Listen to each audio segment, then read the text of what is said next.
Amen. Amen. Tunogona kusimuka zvedu. May we stand.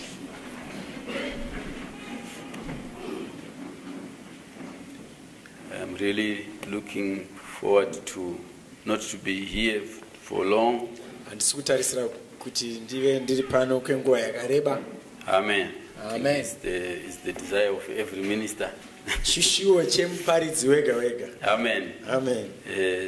And I also solicit your prayers. Neniwo ndiri kukumbirawo munamato yenyu. Istajera kuparidzira kumareserva. I'm used to preaching out in the rurals. Vari kumareserva vanongodependa nezvamuri kutaura izvozvo. In the rurals you can preach and they don't worry about time. Zvamuri kutaura izvozvo pamwe vanenge vasi kutoverenga zvavo, but they don't have quotations to refer. Whatever you say, they receive it. But kana tiri kuJerusalem manje. But when we are in Jerusalem, they want to really see where you are quoting from.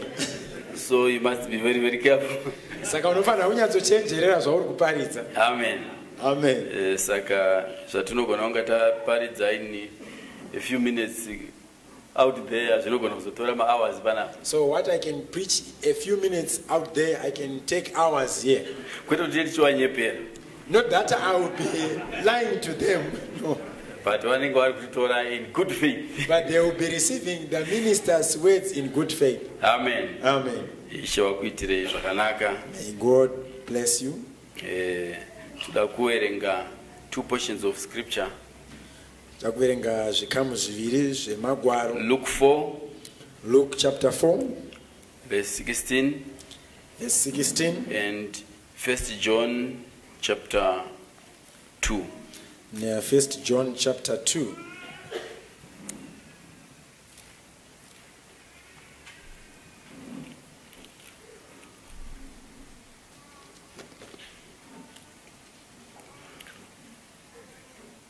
And he came to Nazareth, where he had been brought up, and as his custom was, he went into the synagogue on the Sabbath day, and stood up to read. Akasvika paNazareta paakanga arererwa, akapinda musinagoge nomusi weSabata sezvaaisiita, akasimuka kuti arave. And there was given unto him the book of the prophet Isaiah, and when he had opened the book, he found the place where it was written. Akapiwa bhuku yomuprofita Isaya, zvino wakati apetenura, akawana pakanyorwa panoti. The Spirit of the Lord is upon me, because he hath anointed me to preach the gospel to the poor. He hath sent me to heal the brokenhearted, to preach deliverance to the captives, and the recovering of sight to the blind, to set at liberty them that are bruised. Mweya washe uri pamusoro pangu, nokuti wakandizodza kuti ndiparidzire varombo evhangeri. Wakandituma kuti ndizivise vakatapwa kusunungurwa kwavo, namapofu kuti vaonezve, ndiregedze vakatsikirirwa. 1 John chapter 2. Tsamba yaJohani yekutanga chitsauko 2.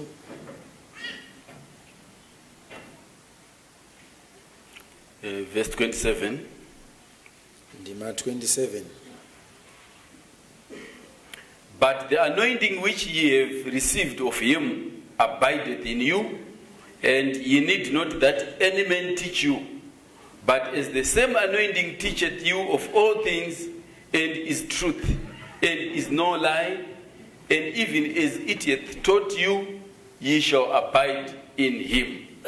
Kana murimi, kuzodzwa kwamakagamuchira kwaari kunogara mamuri.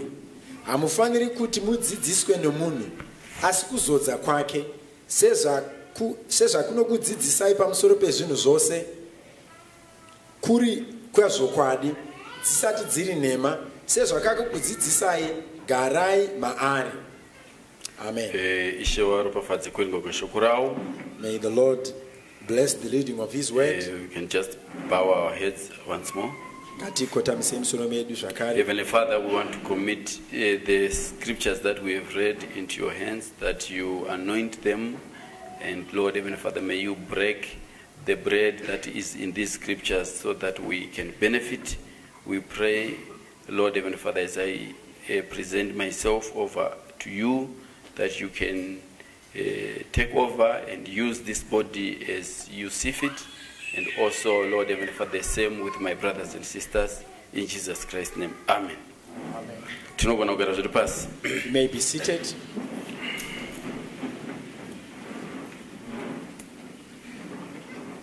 We want to talk on the importance of the anointing of God upon believers. Ndakutaura pamusoro pekukosha kwechizoro chaMwari pamusoro pemutende.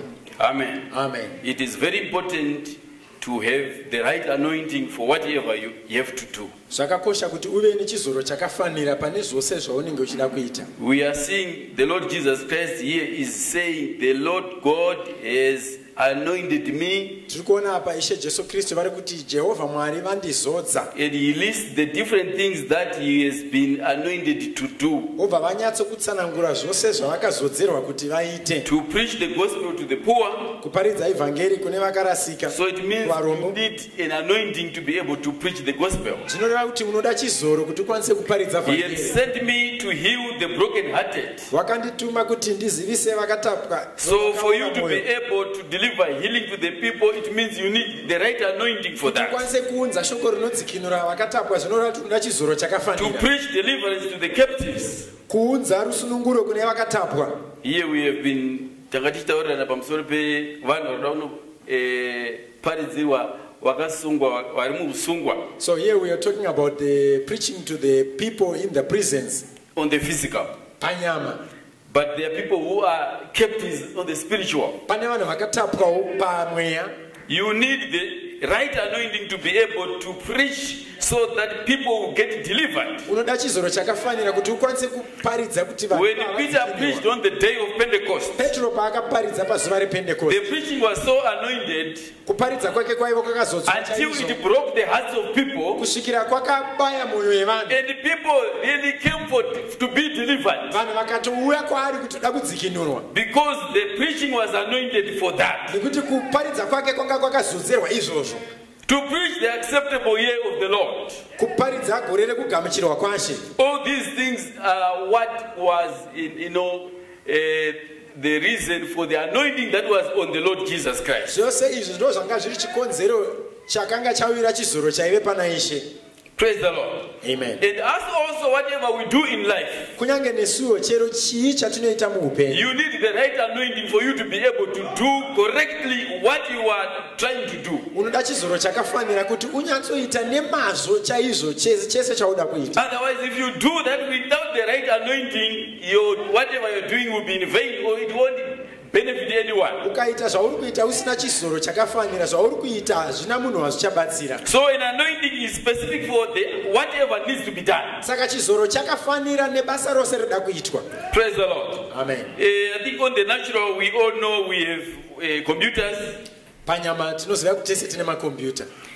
computer can only do according to the programs that are in it. Computer inokwanisa kungoshanda bedzi zvichienderana neprogram iri mairi. It will not do anything outside of what has been programmed to do. Computer haigoni kuita zviri kunze kwezviri muprogram iri mairi. When we first learned about computers way back there, patakatanga dzidza nezvemakombiyuta kareko, not these days when our little ones now have computers. Kwete zvemazuva ano ekuti kana kamwana kadiki kane makombiyuta yako. I saw computer for the first time. I think I was doing almost A-level.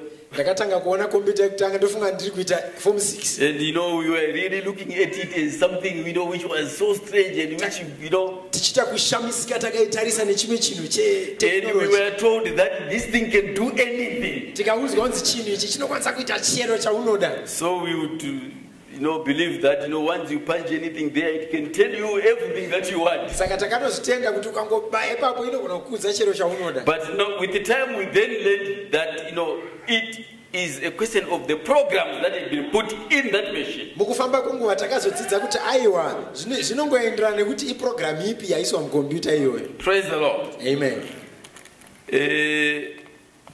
So the anointing is what helps you to do what you want to do. Saka chizoro ndo chinokubatsira kuti uite zvaunoda kuita. On the natural, panyama, when this body is growing, kana mutumbi uno uchikura, there are certain things that it cannot do. pane zvimwe zvisingakwanisi kuitwa nemuviri at certain times, but it can do at other times. pane imwe rimwe zera asi unokwanisa kuzviita pane rimwe zera. In God, in His wisdom, Mwari muuchenjeri hwavo He has put substances or chemicals in the body called hormones, vakaisa machemicals kana kuti vanonzi mahormones which will cause the body to do or behave in a certain way. anokonzeresa kuti muviri wedu uzvibate neimwe nzira. Praise the Lord. Amen. So you find a child as they grow, unogona kuona kuti vana senge vachikura they may not be able to do certain things. vanogona kunge vasingakwanisi kuita zvimwe But at a certain age, asi vasvika pane rimwe zera their bodies will produce some hormones. muviri yavo inotanga kubuditsa mimwe Those hormones are to cause them to be able to do certain things which they were not able to do previously. mahormones aya akuvakonzera kuti vachikwanisa kuita zvimwe zvinhu zvavanga vasingakwanisi kuita vachiri vadiki. Praise the Lord. Amen. I visited a banana farm at one time. ndakamboshanyira imwe purazi rinorimwa mabhanana. You know, and when we got there, patakasvika ipapo we were really thinking we were going to have a field day eating bananas. takafunga kuti tichava nezuva rese rekudya mabhanana Because we were told that they were ripe now. nekuti tanga taudzwa kunzi mabhanana aibva. So when we went into the field, patakapinda mumunda wavo we saw people harvesting. takaona vanhu And vachikohwa yet there was not even one banana which was yellow. asi hapana kana rimwe zvaro rakanga And yet we were told these bananas are now ripe. asi taive taudzwa kunzi mabhanana aya aibva. And they will take them to the factory. vai vatora vainavo kufactory. Then they told us, zvino vakazotiudza if we want to have these bananas to get ripe, kana tichida kuti mabhanana aya achinyatsokuibva on its own the banana has been made in such a way that when it is about to get ripe, iro bhanana racho pacharo rakagadzirwa nenzira yekuti kana rada kuibva it produces a chemical called ethylene.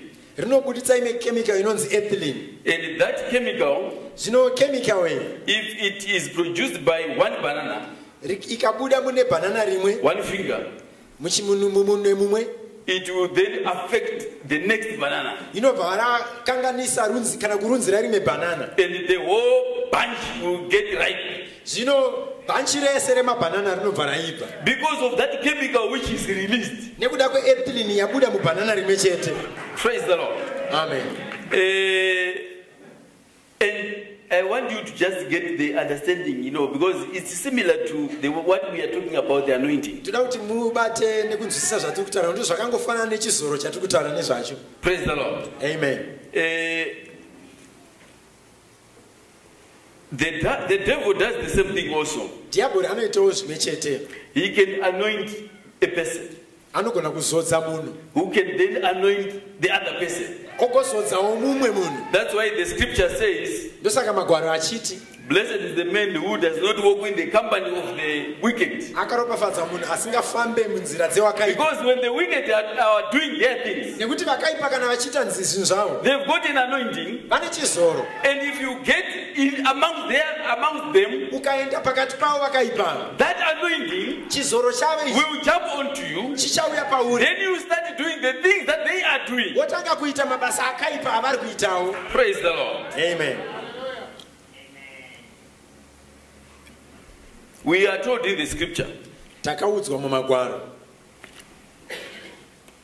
when Saul went to look for the lost donkeys, sauro paaitsvaka madhongi anga arasika he arrived at a certain place akasvika pane imwe nzvimbo where there was a company of prophets. paive neboka remaprofita. And at this company of prophets, zvino boka revaprofita iri you know, they were prophesying. vakanga vachiprofita Because the anointing that was upon them was this anointing of prophets. nekuti vaive nechizoro chevaprofita. And they were prophesying according to the anointing that was upon them. uye vaprofita ava vaiprofita And when Saul, who was not a prophet, zvino sauro aiva asiri muprofita went in amongst them, akapinda pakati pavo he was caught by the same anointing. akabatwa nechizoro Then he chete. also started prophesying. sauro akatanga kuprofita.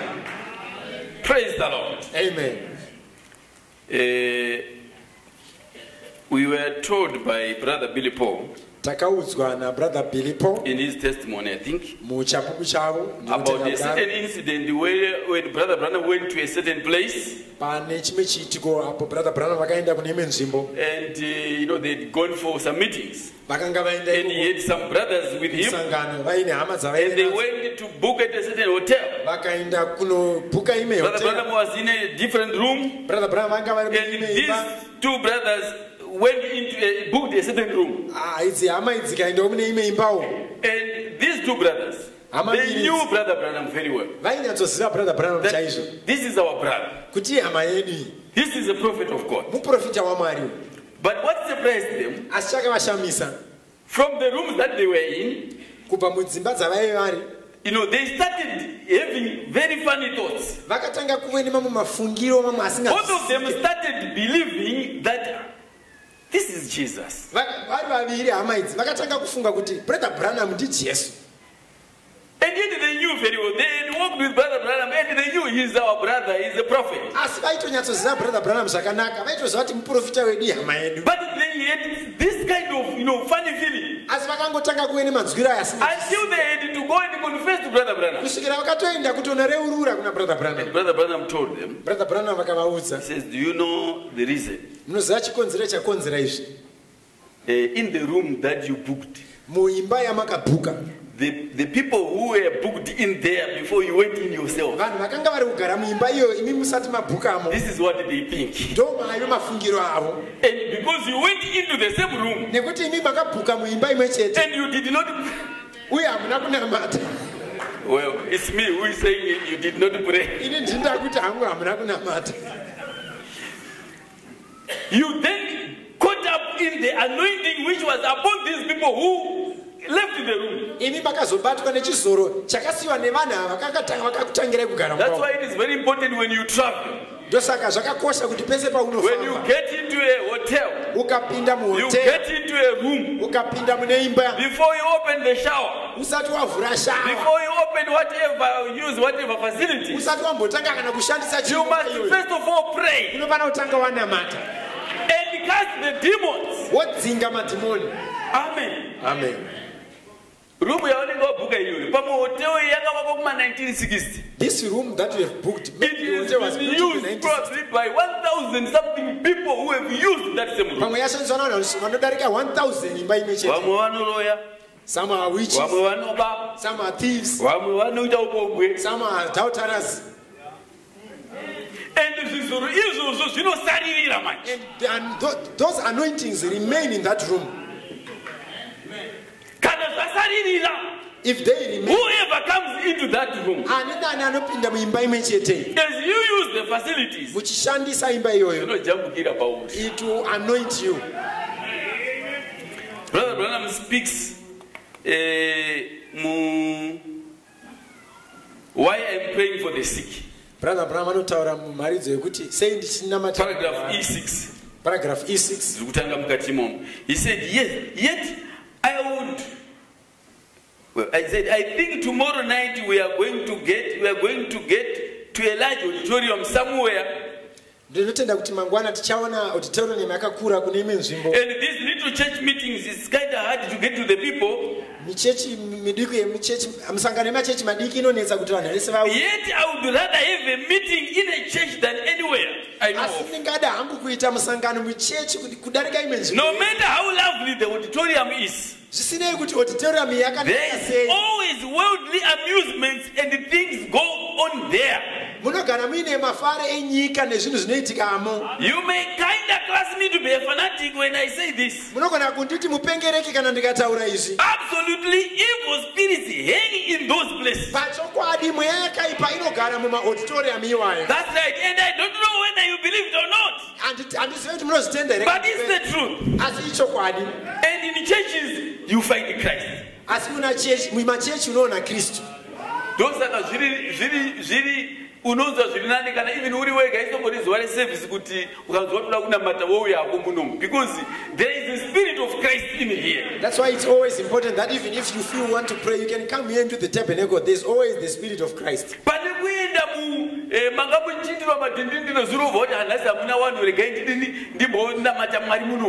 than to go to a hall where they've been in world entertainment and try to pray there. Praise the Lord. Amen.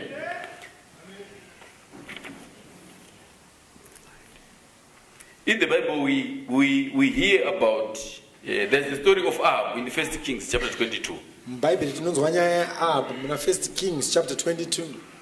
And verse 20 says, and the Lord said, we shall persuade Ahab Ishe Jehovah akavunza kuti ndiani achanyengera Ahab that he may go up and fall at Ramoth Gilead. kuti aende ku Ramoth Gilead. And one said on this manner and another on that manner. Mwakataura nenzira iyo mwakataura. And there came forth the spirit and stood before the Lord and said, I will persuade him. Pakauya mwewe kaipa wakauya pamberi pawo kati ndinogona ku. And the Lord said unto him, wherewith? Ishe Jehovah akati uchaita sei. And he said, I will go forth and I will be a lying spirit in the mouth of all his prophets. Hanzi ndichaenda kondigwa mweya unonyepa mumaprofita vake vose. And he said, thou shalt persuade him and prevail also, go forth and do so. Ndiani iko Jehovah akati enda unonyengera uchakunda mune zvose zvauchaita. So this spirit, saka mweya uyu, a lying spirit, mweya wokunyepa.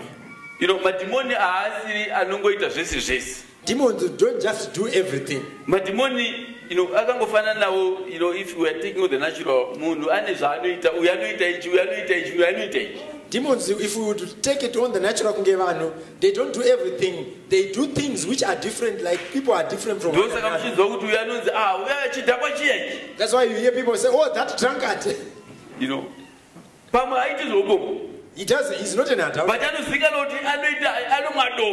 people know him that he loves his beer so much. Saka, lying is a spirit. Saka, kunyepa mweya. For you to be able to lie, you need a special capacitator. Saka, kuti yokwanze kutaura nema, unoda chime chiru chakatsaurwa chinokupa kukwanisa kunyepa. You need, if it were a computer, you need a special application for you to be able to lie. Denga iri computer, taitonzi tinofana kutanga load application yacho. Yes, you just don't lie. Aungotange ngonyepa. There is a spirit, a demon which causes people to lie. Pane mweya kana kuti demoni rinokonzera kuti vanhu vanyepe. Brother Branham in question and others say. Brother Branham mubvunzo nemhinduro vanoti. Page 490, paragraph 94. Page 490. And they put a lie detector on you. And you try to confess to the best of your knowledge. The best that you can make it. Just so nice and smoothed over, you didn't do such a thing. A criminal. That lie detector will turn right back and say you are lying. Lie detector inokubata kuti iwe urkureva nhema. Lie detector machine chao. Machine. This is just a machine. It is put on you and you speak. If you lie, it will flick. Doesn't it surprise you? A machine. It's like the phone, but a piece of phone and we it is an application to check out and it has got this application to check whether you are telling the truth or not. If you lie, then it will show a certain light. So what happens? What is it? What is this machine detecting? That lie detector will turn right back and say you are lying. Light detector is the vibration of your nerves that they pick on that light detector. Kufamba kunoita tsinga dzako ndokunobatwa nemkamshina. You might lie to us because we might not see. But when you lie, there is a reaction that happens to your body. Because Brother Branham is saying, man was not made to lie in his original beginning. So make up your moon, man. So the way man was made, you are not made to lie. When you lie, you cause certain contradictions in your own body, which a lie detector can pick. Zvinogara mushina wawo uchigona kutoziva kuti uri kunyepa. Now, what if a lie detector can tell that you are lying? Ko vanhu vese vanonyepera. How about all the people whom you lie to? You can lie to a man, Unogona kunyepera munhu, but you can't lie to God. asi haugoni kunyepera Mwari. Amen. Amen. Saka in a body yemunhu Saka mumuviri wemunhu uyu mune certain arrangement of his, I don't know, cells or whatever.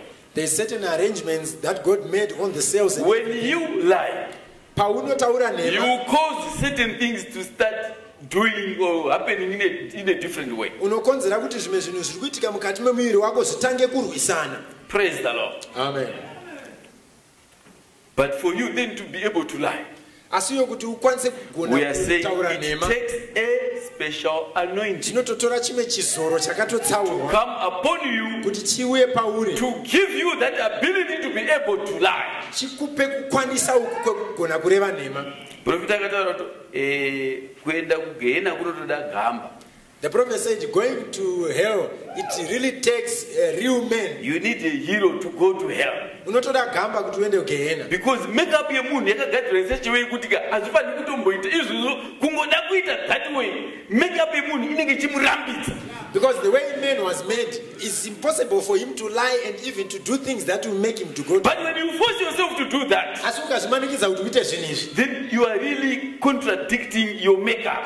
uri kutopesana nemasikirwo awakaitwa. Praise the Lord. Amen. The Spirit of the Lord is upon me.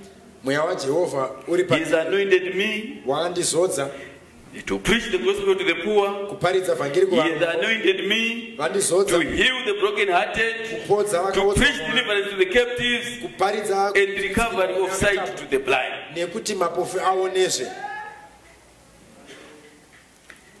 Ukagara padhuze nemunhu ari kurara, If you sit close to a man who is a person who is dozing, munoziva zvinoitika.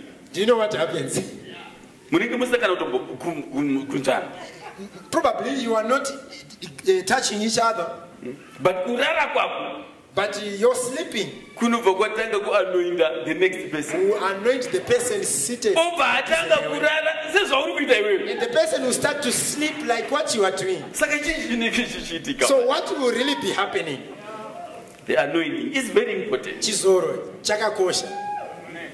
Praise the Lord. Amen. Brother Branham, there is a very interesting thing Shawakataura mu spoken word inonzi my new ministry. Brother Branham has got something interesting that he spoke, more spoken word.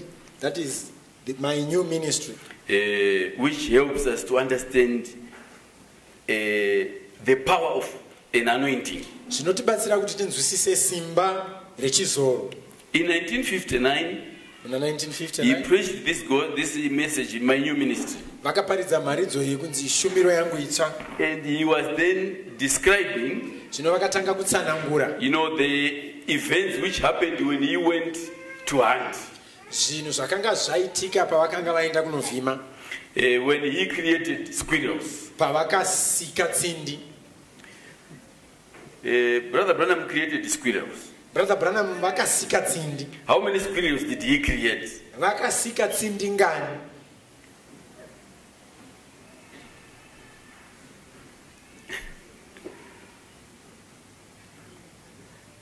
Right.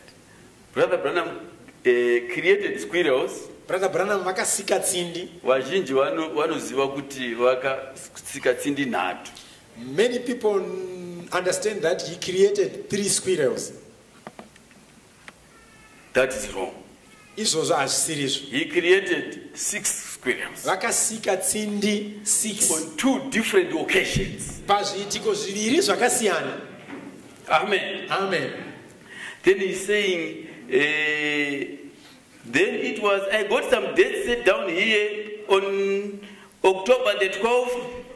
Ndakanga ndawana pekugara musi waOctober 12. So he went to hunt squirrels in October. Vakaenda kunovhima Must have been tsindi 1959. muna October. Yes. He went to hunt squirrels in October 1959. Vakaenda kunovhima tsindi muna October I will not read 1959. all the things because it will take us time. Handisi kuzoverenga zvese So nekuti I will just pick some of the things that I just want to highlight. ndichangotora nhongonya yenyaya yezvondoda kutaura. Praise the Lord. Amen. So he went to preach, he went to hunt in October, Vakaenda kunovhima muna October and he created 3 squirrels. vakasika tsindi And he nhatu. went to hunt in November, Vakaenda kunovhima muna November and he created 3 squirrels. vakasika dzimwe tsindi nhatu zvakare. Amen. Amen. Right.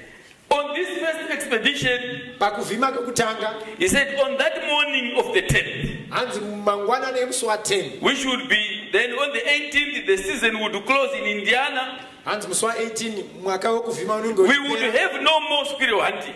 tinenge tisabvumirwe So I kuvhima said, tsindi. this will be the last time I will go out. Saka ndo kanenge kekupedzisira ndaenda kuvhima. And we would gather a bunch together, Takanga taungana and I seboka. strayed them around the woods. Ndakanga ndavati vafambe And I mumasango. went back up into a place where I love to go at Salem.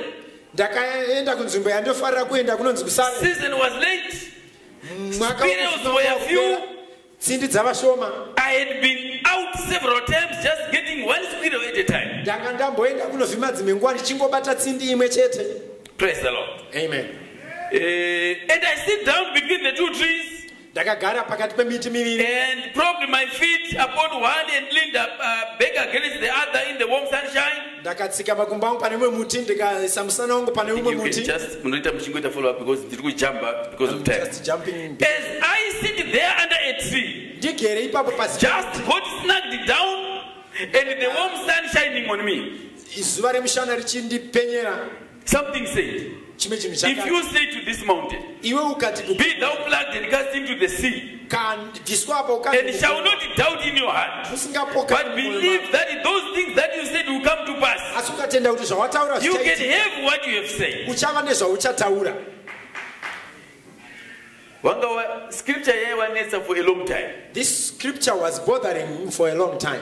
Yekuti if you say to this mountain, Yekuti ukati kugomo iri be thou plucked and cast into the sea, dzurwa ukandwe mugungwa, and shall not doubt in your heart, but believe those things that said you will come to pass, you can have what you said. ukasapukana mumwoyo mako asi ukatenda kuti zvinhu zvauchataura zvichaitika. So as he was just relaxing, vakangodekara he zvavo started thinking about this. vakatanga kufunga Mark 11. Paragraph 34. Then I begin to think of it. Ndakatanga kufunga Mark About 11 what did the prophets, pamusoro what he did with the prophets. zvavakaita nemaprofita. After I was speaking there for a while, Mushure mekunge ndaparidza kwekanguva inside myself, mukati mangu just thinking, ndiri kungofunga till I become so conscious of something near, till I was talking to someone. kusvika ndakanyatsokunzwa kuti pane chimwe chiri pedyo chandiri kutaura nacho. Wakatanga wari kuita kunga uri kufunga, He started but like it was a wakatozoona kuti thought. wanga wachitotaura nesomeone. But then he discovered he was speaking to someone. Hanzi the difference between benzi nemunhu ari very spiritual, hanzi difference yacho iri very close. There is a thin line that separates a mad person and a person who has got faith. Wanga vari kufunga. He was just thinking. As he was thinking, Vari kufunga those things were becoming like a reality, zvinhu zvakatanga kuita and semazviro he kwazvo, ended up akutotaura and vakapedzisira zvinhu zvatanga zviri pfungwa what started in the mind. until we could not really tell kuti zvazotangira papi kuti ndafunga kuti ari kungotaura. Until it was difficult for him to differentiate between the reality and the thought. Makamboona vanhu vanotaura vega vaya, You have seen people who are made and speak to themselves. anotanga achifamba You will be walking. obva atanga kufunga kuti asaka tete shuwa tete kwakabva tontuka paya paya. So is it really true that my aunt really scolded me? Inotanga iri chii, It's just a, iri pfungwa it starts ndiri. as a thought. As they start obva atanga kutaura kana kupindura tete waye kuti handiti zvakadaro iri. And he start to think out loudly and he start to say no. Until Over my dead body. as the process goes on, Ari kuenda mberi nekufunga. anozoguma akutoita zvokutotaura chaiko chaiko. He ends up speaking to himself. Handiitwe izvozvo inini, No, over my dead handiziwe body. inini, handiziwe No, inini. no, no. He Achitofamba achitoenda achitotaura ari ega. he or she is speaking to himself going along the road. zvaari kufunga zvaguma reality chaiyo chaiyo. What he was thinking now is reality. Brother watanga wachifunga Brother Branham started his thought waguma wakutozvitaura manje. and he started speaking. Right. Saka I realized I was talking to someone. Ndakazoona kuti ndine munhu wandiri kutaura naye. Right.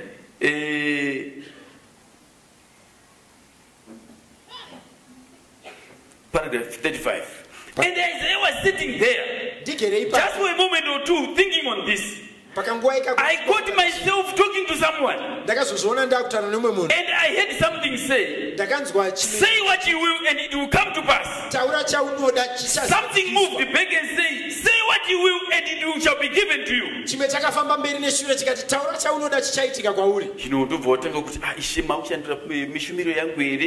You know what is happening? They started thinking, Lord, just there, a real deep, sweet anointing of the Holy Spirit raised me off of my feet. And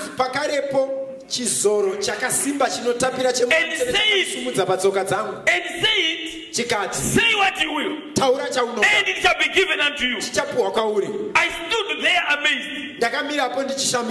It left me. I had nothing.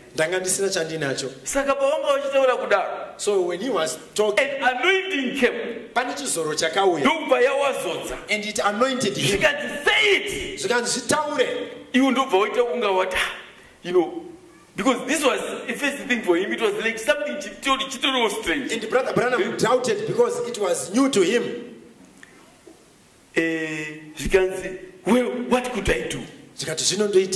There's no sick people here. There's nothing here. I'm in the woods. Say what you will. When he was told, he started thinking there are no sick people here. And yet that anointing was responding to his need. Because he wanted squirrels. And there were no squirrels. So when he went to rest under the trees, because he and the anointing comes to cause him to speak, so that the squirrels can come.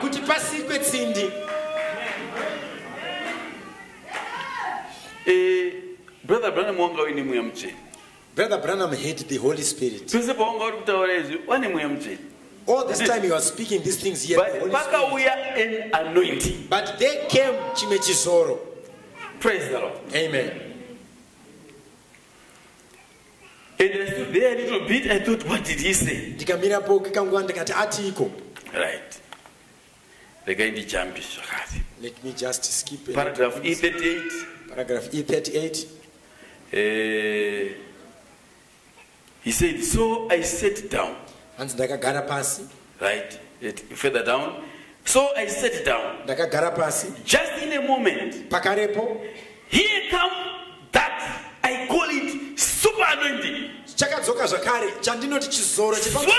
me. And I was almost off my feet. And say what you will, and it shall be given unto you. I looked through the woods until I found another tree some 50 yards away. Had a lot of bush in it. Praise the Lord. Well, to cut the long story short, right. Tikadzika further down, paragraph E39, he says,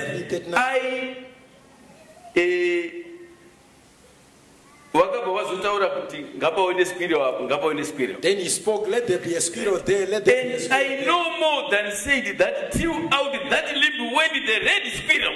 Stood and looked at the farmers. God is my judge standing here. I shot the squirrel, went over and picked it, and walked through the woods till I was way hours past picking the boys up.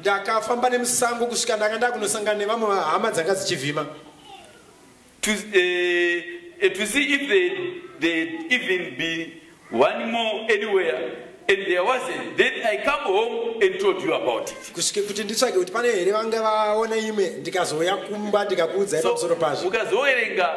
event yatukutaura pamusoro If payo. you read about this event that we just read, Brother Branham wanted squirrels. Brother Branham vaida tsindi. God brought a special anointing. Mwari vakaunza chimwe chizoro chakatsaurwa. Ndobva yangovazodza. And it anointed Ndobva Brother Branham. dzitaura. And it was, he was said, speak. And whatever he said under that anointing, Chero chavakataura vari pasi pechizoro it happened. zvakaitika. Wakataura tsindi nhatu dzikauya tsindi nhatu. He spoke 3 squirrels into existence and they appeared. And then, paragraph E40, on November the 7th, that was the second expedition. Hanzi kuna November ndakaenda kunovhima I was down in Kentucky. ndanga ndiriko I was with Brother Woods, brother-in-law, ndandina Brother Woods standing there, Charlie Cox standing there at the pilaster, and with Brother Tony Zabel, na Brother Tony Zam, one of the deacons here at the church. mumwe wemadhikoni pachurch. And he is somewhere. Zvino vane pava Brother Tony Zabel and also Brother Banks Wood. Brother Tony Zabel na And we were in the mountains hunting. tanga tiri mumakomo tichivhima. Ndobva wangoita semazuva ese ndobva waseparata uyo bvaita nekuku iyo bvaita nekwavo. And like always they went into their teams and separated themselves. Praise the Lord. And as I started into the woods, the squirrels were very scarce. Pandakatanga kufamba musango manga musina tsindi. The leaves deep on the ground. Mashizha akazara pasi. And I started up into the woods. Ndakatanga kufamba. And something said to me, Chimwe chinhu chikati kwandiri, how many squirrels do you want this morning? uri kuda tsindi ngani mangwanani anhasi? Well, I said, well, I've got 114 this year. Zvino ndikati ndakabata 114, 117. I said, if I had 3 more, ndikaona dzimwe it would make 120. zvinoita kuti tsindi dzangu dzisvike. That would make it just an even number to stop on. Zvinobva zvandiita kuti ndive nenhamba dzekuti ndichimira. And another thing, it would give me 6 to take home. Zvinobva zvandipa tsindi 6 dzekuenda nadzo kumba. Which I like them better than any meat there is to eat. Ini ndinofarira nyama yetsindi kudarika imwe nyama I yese. walked on up through the woods a little further. Ndakafamba kupinda musango ndichidzika mukati. He said, something said, Chimwe chinhu chekati, say to it, taura kwachiri, speak the 3 squirrels, taura tsindi nhatu, and you will have it. dzivepo uchava I nadzo. said, that's happened once. Tikati zvakamboitika kai. I stood by the side of a little tree late in the afternoon on the side of a ridge. Ndakamira pedyo nemumwe kamuti kadiki. And that anointing comes so great Chizoro chakauya nesimba till guru I could hardly stand on the ground. kusvikira ndakatadza kumira pasi. And he said, speak. Chizoro chikati What taura, you say, don't doubt, and you can have what you said. taura zvaunoda usapokani uchava nezvose. I said, I shall get 3 squirrels. Ndikati ndichava netsindi. He said, where will they come from? Zvikanzi zichabva I nekumwe. said, one will come from that way, Ndikati imwe ichabva one from nekumayo, that way, and one from back this way. imwe ichabva nekumashure. I made it with radical. Ndakazviita nenzira yakadaro. God don't care how radical that it seems. Mwari havana basa kuti He is zvakaoma sei. God of circumstance. Ndimwari vanotonga mamiro ezvinhu. Praise the Lord. Amen. And then while I stood there for a few minutes, Ndakamirapo. I could hear no shooting around from the rest of the boys around anywhere. Ndakanzwa kuti hakuna kupfuura kwaitika kuna vamwe vakomana vanga vaenda. Right. See, Go down. God has a way of bringing things to you, Mwari vane nzira yekuti making you sure what you are talking about. kuti ugutsikane nezvauri kutaura. That anointing Chizoro ichi was off of me then. chakabva pandiri ipapo. Saka chaiuya chizoro chotobva. It will And come. he could tell that it's off. Votokwanisa kuziva kuti chizoro He chaenda. could tell kuti chauya. And you could tell that it is here. And pachaka chauya zvaakatotaura adaira aitoziva kuti izvi hazvikoni. When the anointing came and whatever he spoke, it will always happen. Well, I waited and watched this way for about an hour. Ndakamirira ndakatarisa nzira yekweawa. Nothing happened. Hapana chakaitika. You know, Mwari wano testa kana kutraina vanhu vavo. God tests or trains his people. Wakataura tsindi ndiri. He spoke 3 Ndobva kuti squirrels. imwe ndauende papa, imwe ndauende papa, imwe ndauende papa. Let this other one come this way and that way and from the back. Imwe without time ndobva yatouya. Then the other one pasina nguva Ndobva wairowa ndobva watoinawo. and he shot it and he went and picked it up. Ndobva watomboita mistake And he made a mistake yekungofunga kuti ichauya futi papa. and he thought it would come the same way. Vakanganwa kuti ndataura kuti imwe pano He had imwe forgotten apa that. He said imwe apa that way and that way. And, ubva wanakidzwa nepawanga waishutira kuti haso yechipiri ndofunga yada kuuya and he was enjoying the second wakapfura spirit coming the same panoipfura way. ndofunga katiri wachipotsa, He shot 3 times and missed. which was unusual. Zvakasema mbowanzoitika. Brother Branham was a marksman. Brother Branham vaive mupfura Ende waipfura zisu chero chero. and he always shoot on the eye. But ipapo wakapodza wakapfura wakaona wakwidza kumusoro kwezindi kudai. And he missed this the Wakapfura wadzikisa pasi pezindi kudai. and he went below and he missed again. Kusvika zvazoklika kuti ndati inofanira kuuya nekuno. And until it clicked to him that Under the anointing ndati inouya nekuno. it must come this way. Praise the Lord. Amen. And manzwa kuti wakaita 1 hour. It Vari took him 1 kumirira. hour waiting. 1 hour isinyore. It's not easy to wait for 1 hour. Pane imwe time wakatombofunga kuti 2 dzinoita hachi chiri kani At kuita. one time he thought that 2 are enough. Zvikanzi inga wataura kuti 3. And the voice said, you said 3 squirrels. Haungaendika wati 3. You can't go without having Under the anointing which is very special. pasi pechisoro chakatsaurwa ichi. You said 3. Wati nhatu tsi. And dzichauya 3. And the 3 squirrels are coming. Wait. Mirira. Praise the Lord. Amen. I thought surely if that is the Holy Spirit that is telling me those things, it will be just exactly. Ndikati kana uri mweya mutsvene uri kutaura zvinhu izvi zvichafanira kuita Because saizvozvo. when the anointing was on me, I spoke that way. Nekuti chizoro chiri And it will have to be that way. uye zvinofanira kungoitika nenzira iyoyo. Praise the Lord. Amen. Now, wazopfura dzese tsimbi dziya dziri 3. After he had shot all the 3 Papa squirrels, zvotosviba manje. now it was getting late. So pawanga wakufamba wachipika tsimbi dzawo dziye. So when he was He going could to not pick up get the the squirrel, third one. havana kuzokwanisa kuwana Pane chachakaita kunge chinenge chigutsa here painga yapinda and he could not see proper. there was like a stump where that squirrel had got into it. Kusvikira vakaona kuti hano I think ndozoizokurama ngwani. And he said, maybe I can come Then back he to went home. home, I mean to the brothers. Ndobva vaenda kuhama. Wasvika kwakuine mabrother. When he got to the brothers, Ndobva watanga kutaurira mabrother testimony yezvaitika. then he started to relate the testimony to the Hama brothers. dzikafara. And the brothers were happy. Pawanga vakurara, When they were going to sleep, ndobva wakumbira umwe mudhikoni, then he asked one of the brother Tony deacons, Zabel. Brother Tony Zabel, Zvikanzi tinamatire. may you pray for us. Ndandada kuti tivharire nemunamato ndobva ndatinowa hakusi kuvhara. And it's not closing with the word of prayer. Tinamatire. May you please pray for us. Vanhu vakaona vanozoti tivharire nemunamato. Many Tivharire people say, may you close with us. Namatayo hava Just dzangu. pray. Namatayo. Just pray, not to close Amen. with the prayer.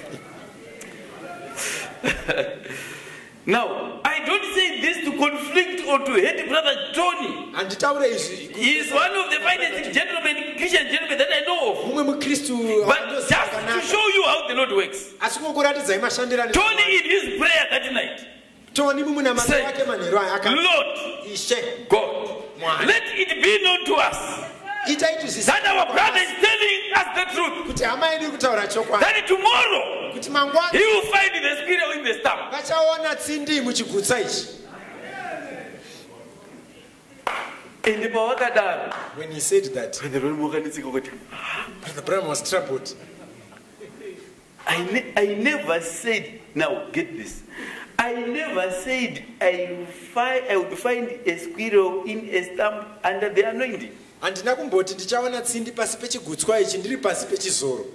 Hakuna anointing yakauya ikapa provision yekuti ukaenda uchaona tsindi iri muchigutswa muyo. There was no anointing that came and gave him provision. Saka ndikaenda ikokoka hapana assurance yekuti ndichanoiona. So when I go there, there is no assurance that I will find. But hama yanamata ikati kana hama yedu yaenda kuti tiyese kubata kuti ataura chokwadi ichaona tsindi iri muchigutswa chayo. Lord, if our brother is telling the truth, let him find the squirrel in the stump.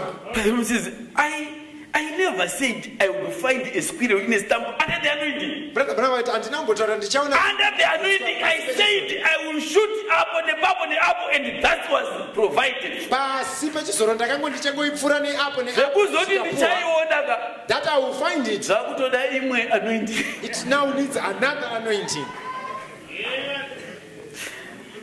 I said I shot the squirrel.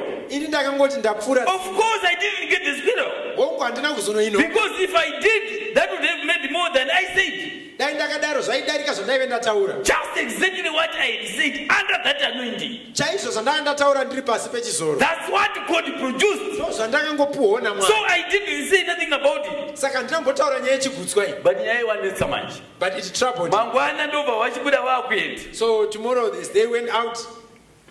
And he was chingonetseka manje. He was still troubled. Kuti of course ndichada kuzonocheka tsindi yangu kana That I ndakuda would kusei. want to go and check that squirrel. But ndikaishaiwa manje. What if I don't find it? Hama dzichafunga kuti ndakaita sei? The brother thought that I lied.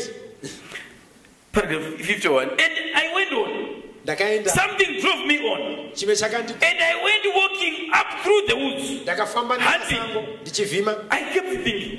Ndakaramba ndichifunga. What if that squirrel isn't in there? Ko kana tsindi iyi isipo. He gave me his hunting knife so that I could cut the hole bigger. Makandipa bangara rekuvhima kuti ndinogadzira ziburi zihombe. Now brother Tony man. Brother Tony.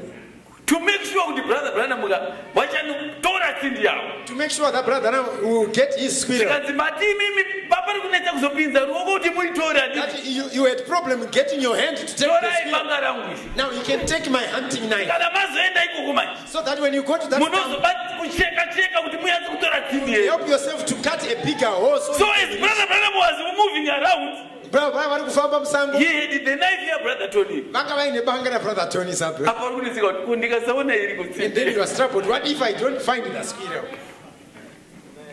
And something said to me, Chimwe chinhu chikati kwandiri. if it isn't there, Kana isipo. or if it is in there, Kana iripo. what makes the difference? Chinopa musiyano chi. I said, Ndikati. he wouldn't believe me. Haizombonditenda. He prayed And and said that vakatotaura if we find the squirrel, ikawana tsindi he will know vachazoziva that our brother has told us the truth. kuti hama yedu yatitaurira chokwadi. So it makes a difference. Saka zvinopa musiyano Not finding it in there. kana tikazoshaya tsindi. Chiona nyasha dzaMwari. Now see the grace of God.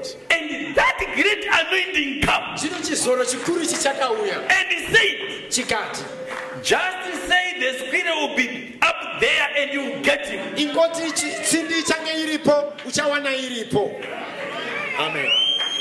I thought surely, Ndikati mazviro kwazvo Lord, surely ishe chokwadi this will be 7 times straight while this anointing is on me. kanenge kake chinomwe chizoro ichi chiuya pandiri. I said, is that you? Ndikati ndime here ishe. He said, say what you will. Zvikanzi taura zvaunoda. I said, Ndikati I shall find that squirrel. tichanoiwana iripo tsindi.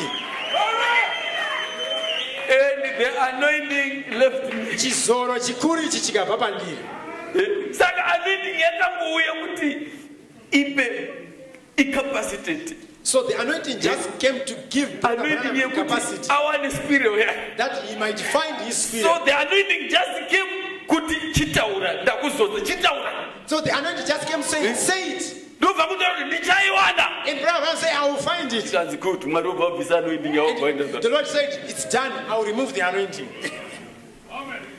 Ndobva wachitogutsikana kuti saka zvaraita. And Branham was satisfied that it's now okay. And mawakaenda he saw it. And when he went there, he found the squirrel. Muri kuona power of anointing. Now, do you see Simba rechizoro? When he later went, Pavakazoendapo pamberi wakazotanga kutaura testimony vari kwana sister Hetterite. and started to relate this testimony to Sister Hetterite.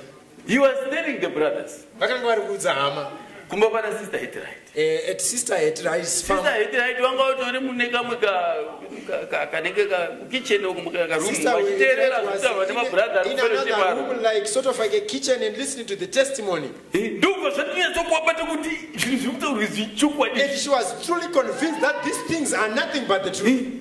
Zvikanzi brother Branham, ichokwadi chamuri kutaura And ichi. she said, Brother Rand, that is nothing but the truth. Then brother Tony Zabel, Then Brother Tony Zabel, wariwo wakanga wataura musi uya the one who had spoke that day, kuti brother Branham, Brother Branham, whether squirrel muchaioneka kuti hamuna kuiona, this is nothing but the truth. kuti squirrel here, whether you find it or not, vachataura here kuti ichokwadi. I suspect he would have benefited. Tinotenda kuti vaifanira kunge vakabatsirikana wapa. But he did not say that. Asi havana But his sister had it right. asi hanzvadzi. No, Akati, no, this is nothing but the truth. She said ichi ichokwadi, Brother Branham.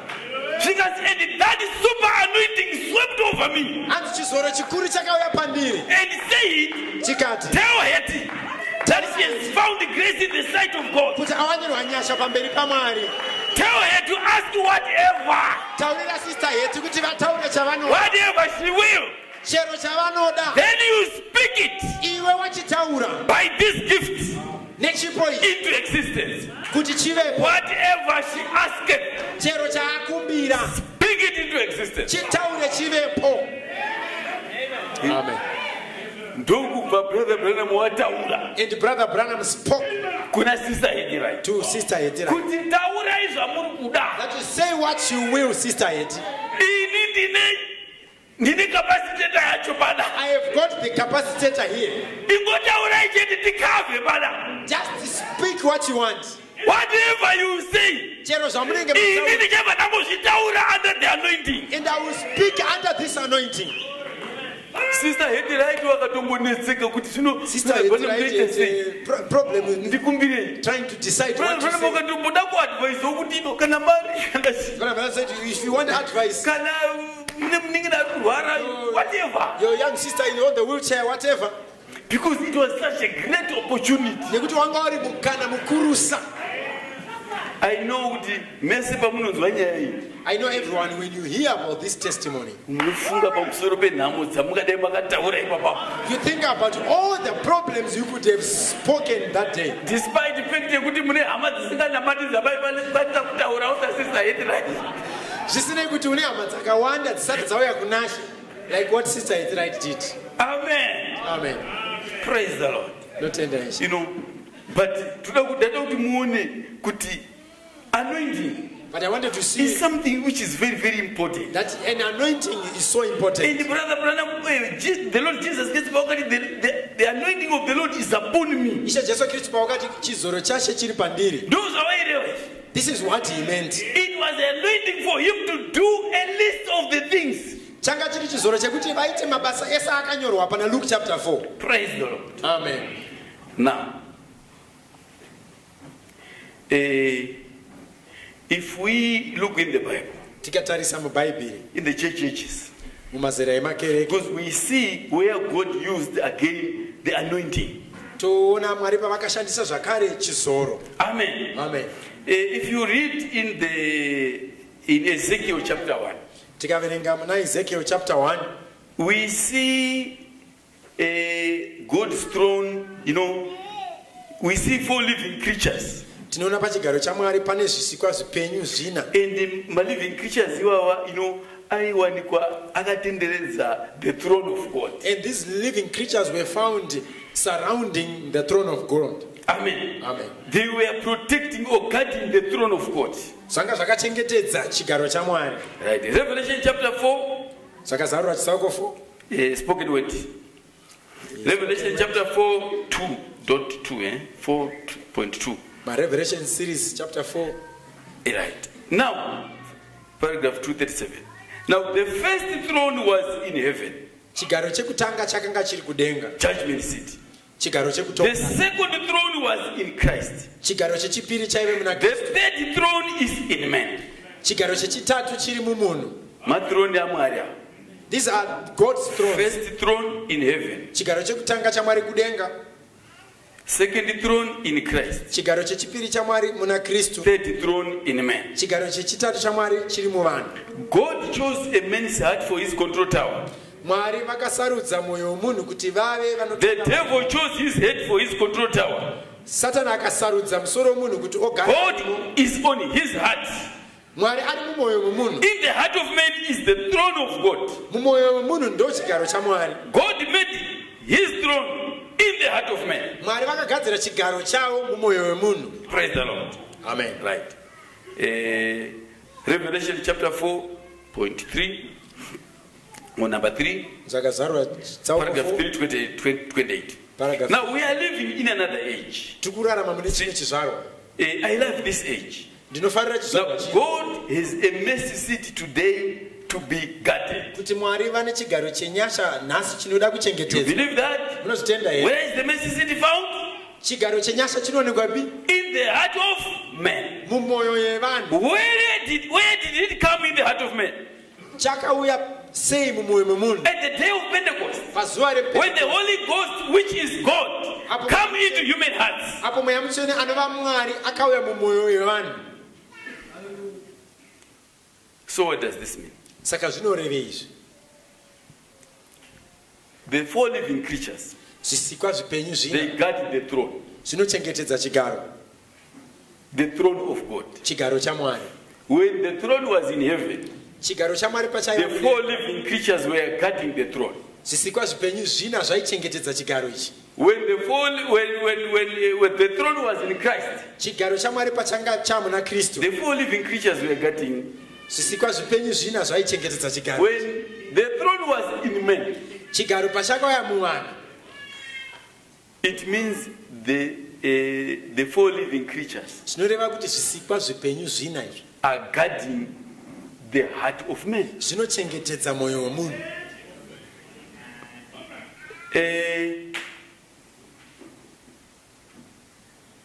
The four living creatures in Ezekiel, Zvisikwa zvipenyu zvina zviri kuna Ezekiel. zvine four faces.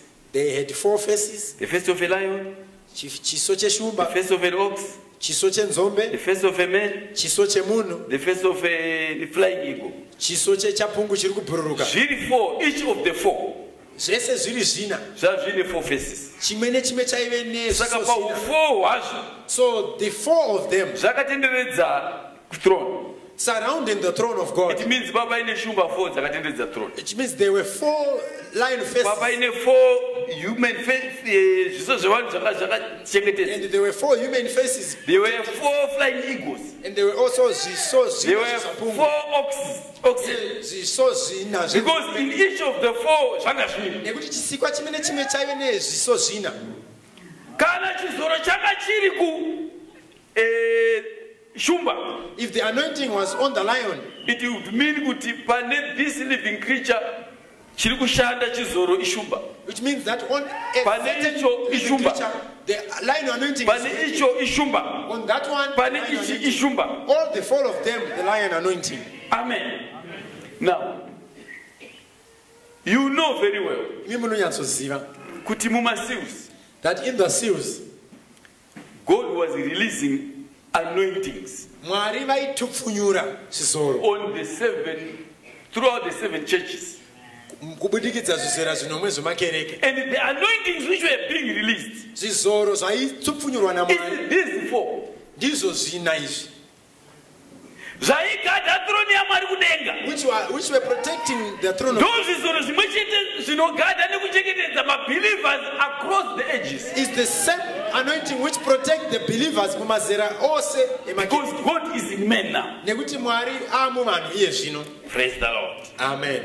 Right. The first seal talks about the white horse rider, Chisimbiso chekutanga chinotaura pamusoro pemutasvi webhiza jena whom the prophet told us that this is the devil, watakaudzwa neprofita kuti ndidhiabhori who was deceiving people. anga ari kunyengera vanhu. And Brother Brown said, vanhu vakawanda mumasangano waita mistake yekufunga kuti because a white horse fanira kunge ari ndiJesu.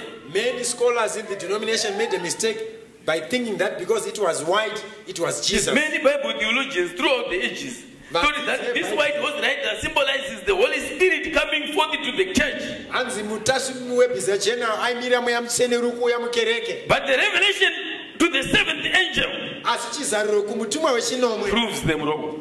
wakazvisa pachena kuti The white horse rider is Satan, mutasvi webhiza jena riding through with his false teachings in the early church, achitasva nedzidzo yake through false prophets and false teachers, kubudikidza to nevaprofita deceive the very elect if it were possible. nevadzidzisi venhema kuti dai zvaibvira ainyengedza vasanangurwa. The Bible says Bhaibheri rinoti when the enemy comes as a flood, kuti muvengi akauya sedutu, God will raise the standard. Mwari vanosumudza chiyero. The devil was dhiabhori akanga achida chigaro And he wanted to destroy the bride where God was dwelling in. aida kuparadza mumwenga umo ndimo munogara Mwari. So he sends this white horse rider. Akatuma mutasvi webhiza chena. And God raises a standard. Mwari vakasumudza chiyero. What was the standard? Chiyero chei? He released an anointing. Vakapa chizoro. A lion anointing. Chizoro cheshumba. Upon the whole bride. Pamusoro pemwenga wese. So as they were living, saka mukurarama kwavaita, what the anointing which was upon them, chizoro chakanga chiri pavari, it was causing them to be able to withstand the deceit of the devil. chaikonzera mwenga womukereke yekutanga kuti agone kumisidzana neunyengeri hwasatani. What was making them able to stand was the anointing. It was not good one. It was the anointing which was upon them. chaive chizoro chaive chiri pamwenga wepakutanga. The white horse rider was combated by the lion spirit from God. Mutasvi webhiza jena akarwiswa nechizoro chakabva kuna Mwari cheshu. Which was the first beast that announced the opening of the first seal. chaive chisikwa cheipenyu chekutanga chakazivisa Signified boldness of the preaching of the gospel. chichimiririra ushingi nekusimba kwekuparidzwa kwevhangeri. You know, when this anointing came, pakauya chizoro ichi, pane a messenger who was spearheading. pane mutumwa akanga ari kutungamira. In other words, nemamwe mashoko, the lion anointing, chizoro cheshumba, when it was made flesh, pachakaitwa nyama chizoro cheshumba, kwakafamba murume anonzi Paul. there came a man called Paul. Paul was leading this revival. Paulo ndiye aitungamira rumisiriro Under the anointing of the lion. pasi pechizoro cheshumba. And you could see the way he was preaching, Munogona kuona nemaparidziro aita Paulo, the boldness that was in his preaching, neushingi hwanga huri mukuparidza kwake, fearless. asingatye. He rebuked all those who were claiming to be Christians, aitsiura nekutsiura vose vaizviti tiri but maKristu were fake. asi vari venhema. This boldness of Paul Ushingi hwaPaulo was evident in his preaching, hwaionekwa mukuparidza such kwake, that when we spoke to the Galatians in 1 Galatians verse 8, kusvika pakuti paakataura he nevekuGaratia, said, though we hanzi kunyange isu or an angel kana ngirozi from heaven inobva kudenga preach any other gospel ikaparidza imwe vhangeri unto you kwamuri than that which we have preached, yakasiyana neiro let ratakaparidza, him be accursed. ngave akatukwa. Zvinotora munhu ushingi hwakadaika Such boldness takes a man. unopfuurira ushingi hwemunhu akangozvimirirawo hake. It is more than a boldness of a man without an anointing. And believers in that age, Vatendi which he was leading, chaanga achitungamira Paulo, waita right on the same anointing which was on the leader. they were riding upon the same anointing yanga iri pamutumwa Fearless. wekusatya. Ndosaka Bible rakazotaura muna Revelation 2 verse By the 2, Bible says, I know thy works ndinoziva mabasa ako and thy labor and thy patience nekutsungirira and how thou canst not bear them which are evil, uye kuti hamukwanisi kutsungirira and thou hast tried them uye makavaedza which say they are apostles vanozvidza and vaapostoli are not, ivo vasi, and hast found them liars. mukavaona kuti ndevenhema. Hanzi vatendi wenguva yaPaul waimira wotaura kuti tine urombo zvamuri kuparidza izvika. Brother Paul, he did not say this. And the believers in the days of Paul would come to you and square up with you and tell you that Paul never preached what you have. So he had that boldness. Vaive neushingi hwakadaro. And all the believers that were under that anointing, they had the same character. Vatendi vose vanga vari muchizvaro chekutungamirwa naPauro vaive neunhu humwe chete. Then came the devil raised the standard. Dhiabhori akasumudzawo chiyero, Then he brought a red horse rider, akaunza mutasvi webhiza dzvuku which we were told by the prophet yatakaudzwa nemuprofita. is the same rider Hanzi mutasvi mumwe changing chete horses. ari kushandura mabhiza. Praise the Lord. Amen. So he was just now changing the tactics by which he was trying to attack the bride. Anga akungoshandura manumano ake ekurwisa mwenga. The red horse, symbolized persecution, tribulation, matambudziko, kushushwa, leading to the Holy Inquisition of Rome. It was the time when the Roman Church began to persecute the Christians. Millions of Christians were burnt at stake, fed to the lions, and tortured to death by the Roman Catholic Church, which included John of Arc and St. Patrick.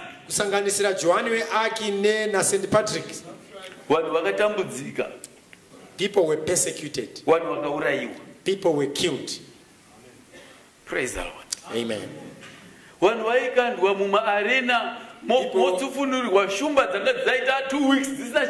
People were thrown in arenas and the lions were released unto them who had no food for 2 weeks. And they would start to tear apart the people. Give up. And those people never gave up. Renounce Christ. And the person will be told, may you renounce Christ. No. No. Jesus Christ is God. And they kill him. And they would slaughter him to instill fear, in the face of so that they will renounce Christ. But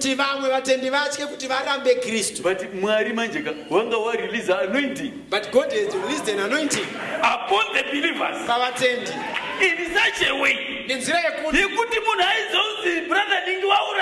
our brother in so was slaughtered. I wish it was me. Oh, it's good for him, he has died for Christ. I think Fox Books of Matters about an incident. We are told in the Fox Books of Matters. Those who went the terrace, and there was a man who was seeing the things. Somehow God gave him maonero. He was able to see what was happening in the spiritual. You are seeing the people being slaughtered. And there was an angel with a crown. After he had been killed, he would be given a crown. Welcome. After being killed, welcome. Given a crown. Some were out crying. Crowning of sin. But you are seeing and then a believer. Well, not a believer now.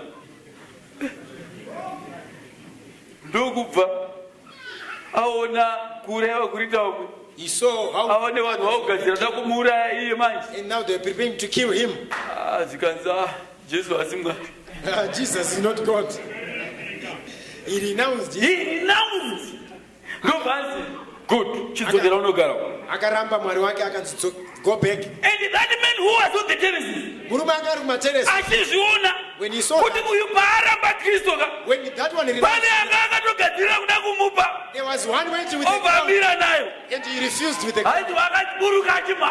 He came down running, and he ran there and killed me instead. Hallelujah. Kill me instead. And they could not even understand. Jesus. Anointing. While the devil through the Roman Church was destroying the Christians, during the Smyrnian, Pergamian, and Thyatiran ages, his power was being counteracted by God's higher standards. God's second beast, the ox, which is a spirit of a beast of burden, a beast of sacrifice. The saints during this time willingly gave their lives for the gospel, no matter what the cost. It was to the Christians in this age that they should bear the ox spirit to bear the burden of sacrifice. zvakapuwa kumakristu enguva yekuti vatakure chizoro chenzombe Though they were persecuted, kunyange vakatambudzwa tortured, vachiurayiwa burned at the stake, vachipiswa fed pamatanda to lions, vachikandwa kushumba they were so courageous vakanga and were faithful unto death, vakaramba vakatendeka giving their lives gladly for the sake of the word of God. vachitofa vachifara kuti tiri kufira shoko ramwari. Praise the Lord. Amen. Then there was the black horse rider. Pakauya mutasi webhiza dema.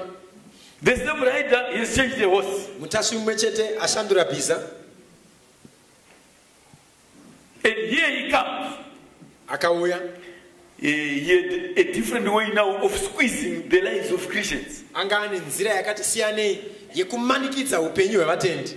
During the succeeding ages, mumazira akatevera, the Catholic Church kereke yekatolike began charging money for novenas yakatanga kubhadharisa munamato and charging money to get souls out of purgatory. nekubhadharisa mari kuti when there is no such a thing as purgatory in the Bible. kusina kana chinhu chinonzi purgatory mubhaibheri. The Roman Pope papa weRoma began to sell indulgences akatanga kutengesa minamato to rich individuals, kune mumwe nemumwe, offering positions in the church vachipa vanhu nzvimbo muchechi in exchange with the properties, muchichinjanisa nezvauinazvo, gold and land.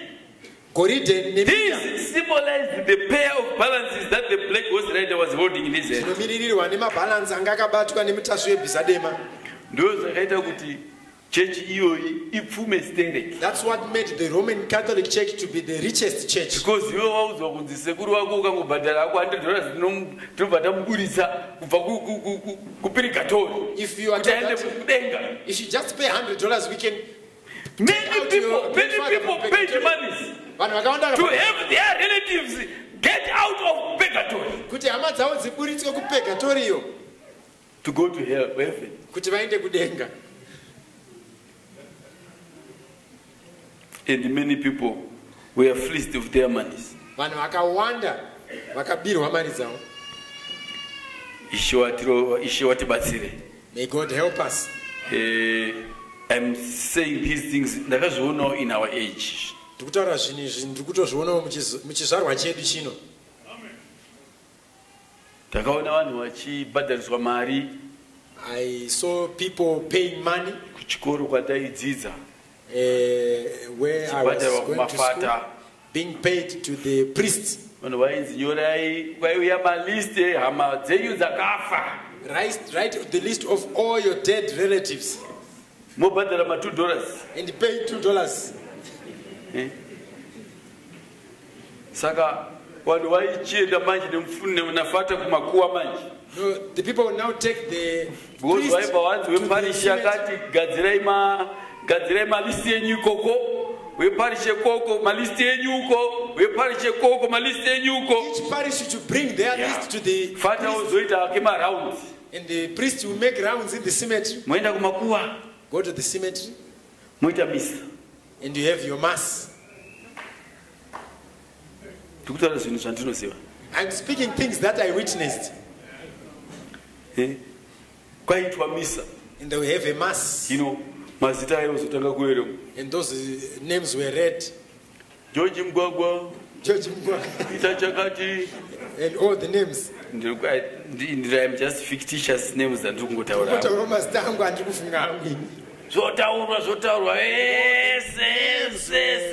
Yes. And then every tick against money paid. And then a prayer was made. The spirit of all the believers who died, may it rest in peace. And the priest will go with his $2.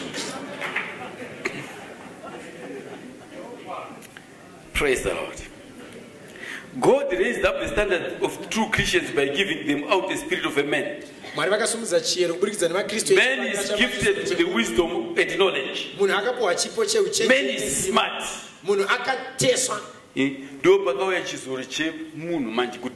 That's when this time came the anointing of men like John Wesley. Martin Luther. Men like Martin Luther,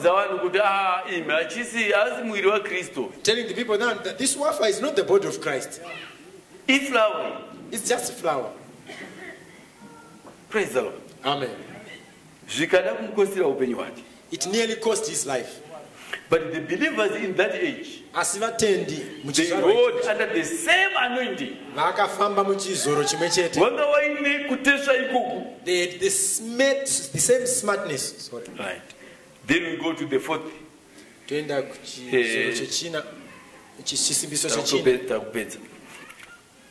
The fourth seal revealed a pale horse rider. The color pale is nothing but a mixture of white, red, and black. It is the combined forces of the power of Satan mixing white, red, and black. Deception plus persecution plus spiritual famine into one. It's the Antichrist turning into a false prophet. Praise the Lord. Amen. Notice that death and hell followed him. This speaks of both natural and spiritual death. To receive teachings, dogmas, and creed means death or eternal separation from God. Sword,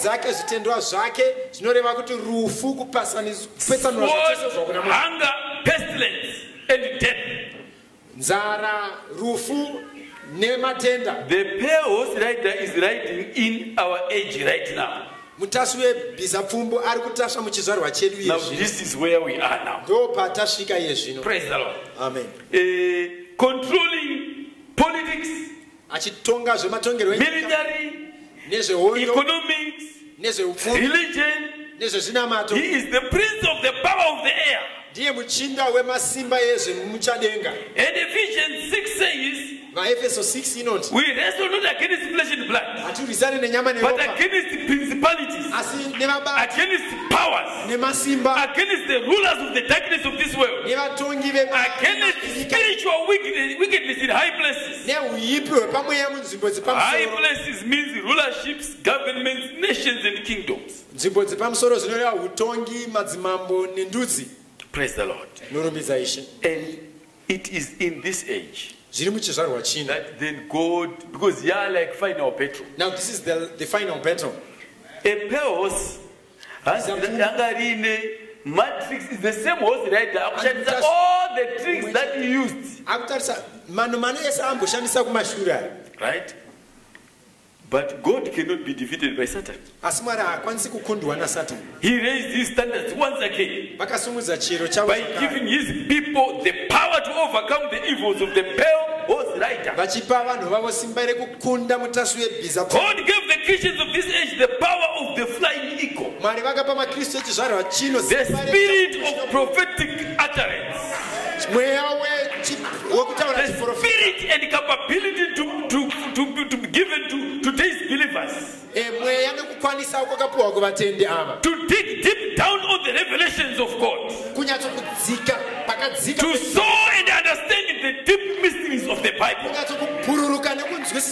until one is filled with the Holy Ghost. This is our age, friends. Praise the Lord. Now, white horse plus red horse plus black horse is pale horse. I am tempted to believe.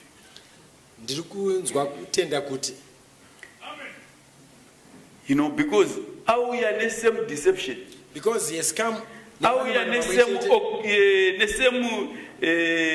persecution. Our same selling of indulgence.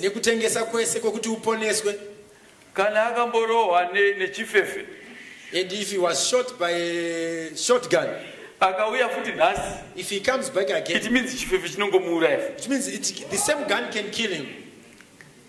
I am made to believe the eagle must have the lion anointing in it. it must have inofana ngene chizoro cheshumba The machi. ox anointing in it. Chapungu chine chizoro chenzombe The men zvakare. anointing in it. Chine chizoro chemunhu zvakare. Because kana Satan has a deception. If the devil today is coming with the deception, Zvakuda kungoti ego anointing, flying ego here. it now needs that flying eagle. It will a section. It must take a section Yechizoro. of the anointing. Yakambouraya. That one's Satan at that time. the devil. Because it's still the same devil. Because actually the devil umechete. Amen. If you look at an eagle, Ukatarisa chapungu, you can see lioness in it. unogona kuona ushingi hweshumba muchapungu. Eagle does not fear. Chapungu hachitye. Praise the Lord. Amen. Eagle can sacrifice. Chapungu chinokwanisa kuzvipira. Eagle can, gonna calculate. The eagle can calculate. Ndakambotarisawo ndichiona inonzi fish eagle. I was watching a fish eagle. Inenge ichibva kure uko. It's coming from very far. Pane fish iri murwizumo pademu. And there is a fish inside in a river or a dam. Uchifunga kuti yacalculate sei. You try to imagine how did the eagle calculate Speed of descent. kuti ndomhanya sei Approach. masvikiro, Nekuziva kuti pandichasvika. and to know that when Fish I arrive, iyo iri kufamba iyo. that Ndichabva ndangondosvika kuti kapu. I will catch it at this point. Inongodzika ibvesvika pekuti sharp. Come swiftly and pick up the Kuita fish. kunga iri kunhonga fish yakafa iri pamusoro pemvura. It's like it's picking Iyo iri kunhonga fish mhenyu iri kufamba iri but mumvura. it's picking up a live fish in the water. Iko iri kudenga uko. The eagle from very far, Rinokwanisa kuona. it can see. Ndakaudzwa neumwe mutauri zvikanzi from 7 kilometers up there. And from 7 kilometers, It can still see to detail. inokwanisa kutonyatsoona zvakazara. Iyo iniyo iyi. Oh, that one is a chick. 7 kilometers. From 7 kilometers. Iyo iniyo iyi. That one is a chick. Iyo isheshe. That one is the mother. Iyo ndotakura. I can take that one. Yobva yaema iri kuku. And it can end from far. Yosvika. Huku dziri kufamba. And they are walking. Inenge yakakuleta kuti haisviki kudara ichibva mukicheni. Haisviki It will kudara. not reach Ndenda inakura. the chicken far. Yobva yasvika kuti sha. And it comes and picks up.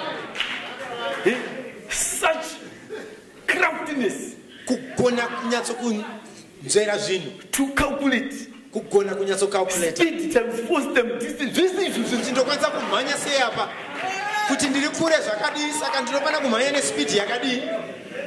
And in our day, Muzuva redu, the anointing of the flying eagle chizoro chechapungu was made flesh chakaitwa nyama. in the person of William Branham. Mumunhu anonzi William Branham. Saka ndiye akauya manje aine chizoro chechapungu chaitwa nyama. He came with the equal anointing made flesh. Praise the Lord. Amen. He could tell from far Aikwanisa kutaura vari kure what was going to come. zvaizouya. He could tell from far Vaikwanisa kutaura vasati what was happening here. zvikutoitika nhasi. Praise the Lord. Eagle Chapungu, inodhira nezvemudenga it deals with the heaven nezvepasi zvese. and the earthly all together. And eagle, Chapungu, kana paine chinhu chinotyiwa neeagle, if there is something that the eagle fears, inyoka. it's a snake. And brother munobva wataura wakati, you know that mamba iyai And Brother Branham said that zvikanzi is dangerous. Roambira. Zvikanzi ukaenda kumaafrican countries kwataura kuti roambira. And if you go to the African, say Vanogumana misuru kupizawo nevanhu. everyone will run away. Brother, Mwari ndobva wademonstrata manje. And God Kuti demonstrated iwewe une chizoro cheeagle. you with an eagle anointing. Ndobva kwaonekwa mamba And then he saw a mamba in the grass. muhuswa. Akaona iri kudzingirira vanhu. And it was running after people. Oh, my brother is now akabatwa para. Hama yangu iri mudambudziko. If he is beaten, Mamba iya ndobva yatenda. and that mamba turned, Ndobva yati navo kwavari. and it came to Brother Branham. Kati iwo. Unoziva chiziro chiri patiri. Do you know the anointing upon me? I bind it and you, in the name of Jesus Christ. And it made an S shape.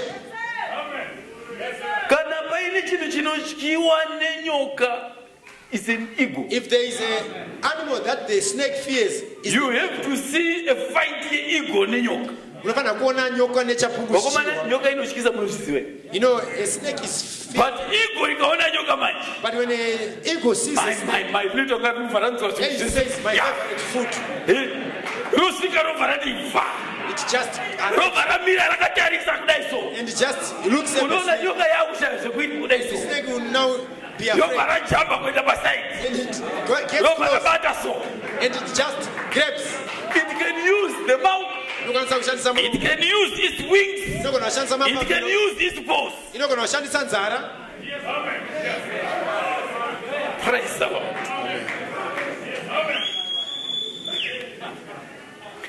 And if you look at the prophet, the ego anointing made flesh, you can see the lion anointing in him. Fearless. Elijah versus Ahab. John versus Herod. Brother Branham versus Kenneth. Brother Branham was not afraid. That is what we call FBI. It's just the same as they are going to do it in the future. And doing it right now, politics and religion. Ahab was a pretty good guy. But Jezebel, he was married to her. I don't say that President Kennedy isn't a good man. But he's married to the Jezebel system. Can you say that? Can you say those words? Even against the leader where police station can you say that to the officer in charge at Braeside officer in charge at Braeside police station? Can you say that? But here he is saying against the president of a superpower, speaking publicly. This was not a house meeting. This was a big meeting. And he was not fearful. The lion portion of the anointing was there. Praise the Lord. Amen.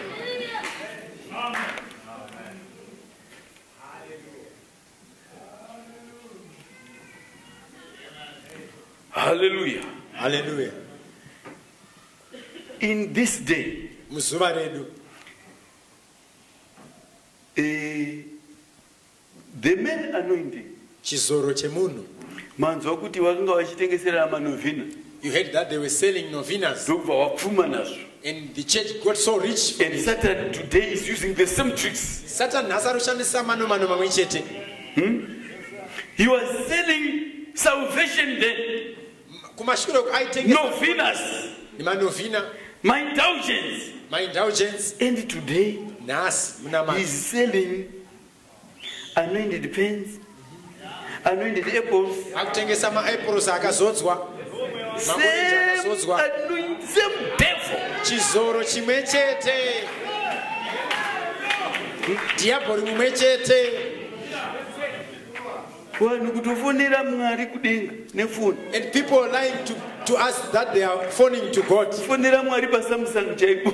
God from a Samsung phone.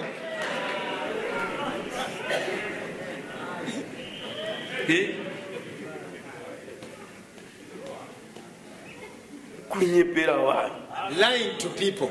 The way it was done, it's happening even today. And Brother Branham came correcting doctrines. Grade 7. Correcting baptisms, vachigadzirisa women preaching, marriage and divorce, speaking in tongues. taura nendimi. Madokta chaiwo akaudzwa kunzi symbol emblem yenyu iri kureve ikwe. The doctors were told that your symbol represents. What does it mean? And they said, we don't know. We don't know what that serpent means. I will tell you.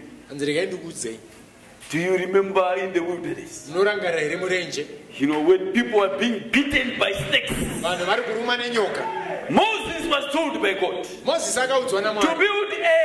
to make a brazen serpent, put it on a pole.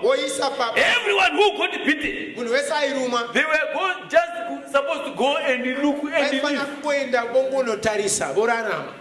So this same emblem has been adopted by the medical system.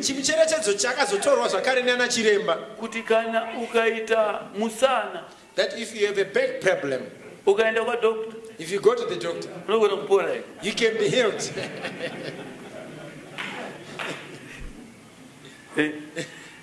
If you look on us, you will live. And you will live. Amen. Amen. That is my apostle. I not attend Bashiremba. We are not like my apostle. My doctor don't believe in going to the doctors. The doctors are used by God. Praise the Lord. You see, Brother Branham, Munu anga aine sensitivity is very high about anointings. Brother Branham was very sensitive to anointings. He really knew what does anointing mean. Believest thou this? He says, paragraph E2. Now this afternoon, I come not under the anointing for healing.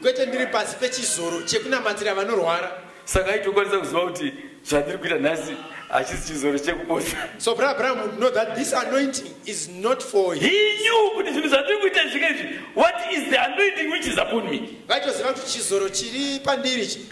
supposed to use it for? Yeah, 1950.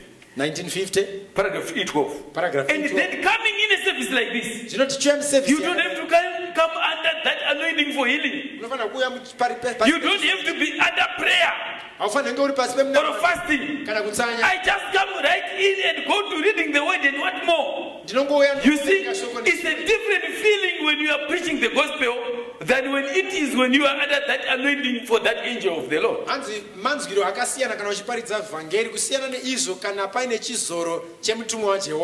Praise the Lord. Amen. Believers thou this year 1950, 16 July, paragraph E9.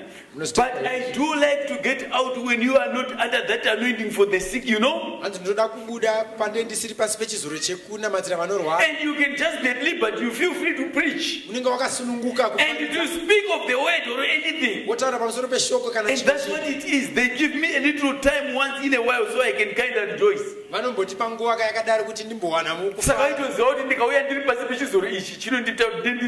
can do this, I can do this, I can do this, but pasipe chizoro chekuda kuna matiro anorwara ndinouya takadai aitoziva the different anointings kuti ichi chinoriwi ichi chinoshandei. So Abraham knew the different workings of the different anointings. Now when the anointing for healing is on, I just keep praying, fasting, and it gets you to a place where you really feel a sacred cow feeling. Not like rejoicing. You just feel a real sacred feeling. But when you are speaking of the Holy Ghost, then it comes with joy and happiness and gladness and refreshing from the presence of the Lord. Praise the Lord. Amen. Hallelujah. Amen. Time failed us to talk of these things of the Lord. But I'll pay. Hallelujah. Amen. God is good. Let's stand on our feet.